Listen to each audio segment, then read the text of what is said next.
मेरे अज़ीज़ों, आज हम देखेंगे कि बाइबल मुक़द्दस के मुताबिक हमारी पहचान क्या है।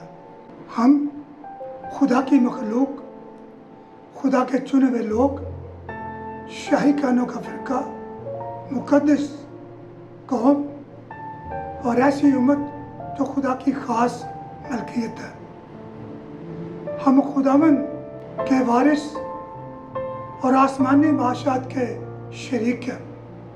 हमारी पहचान ज़मीनी नहीं बल्कि आसमानी है, क्योंकि हम अज़ीज़ों आसमानी हैं।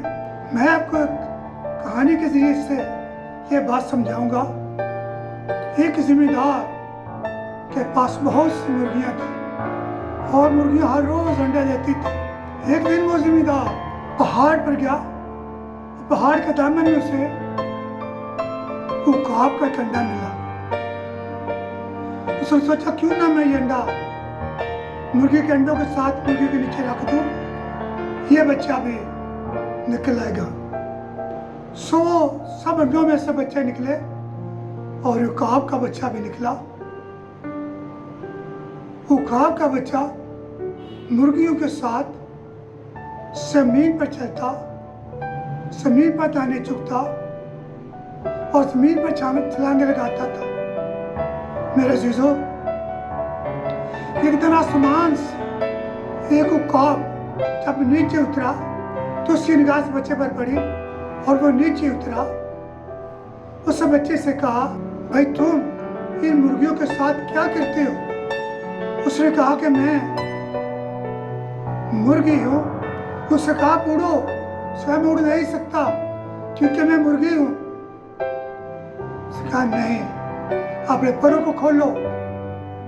और उसकी पहली उड़ान में उस उकाब ने उसकी मदद की और पहली बार इस छोटे उकाब ने आसमान की बुलंदियों पर प्रवास की तो उसे एहसास हुआ कि मैं आसमानों में उड़ने के लिए बनाया गया हूँ। मेरे अज़ीज़ों, आज भी बहुत से लोग हैं जो खुदा के घराने के उकाब हैं, मगर वो अपने आप को दुनिया के मुर्गी खाने के फर्ज समझते हैं। वो नहीं जानते कि उनकी उड़ान आसमानों में है। वो आसमान के बादशाह हैं। मेरे अज़ीज़ों, वो अपनी ताकत, अपना मुकाम और अपनी पहचान भूल चुके हैं। मेरे अज़ीज़ों, नीची जिंदगी और नीची जगह हमारी पहचान नहीं है। अपनी पहचान को पहचान लो। हम आसमानी शहरी हैं। खुदा को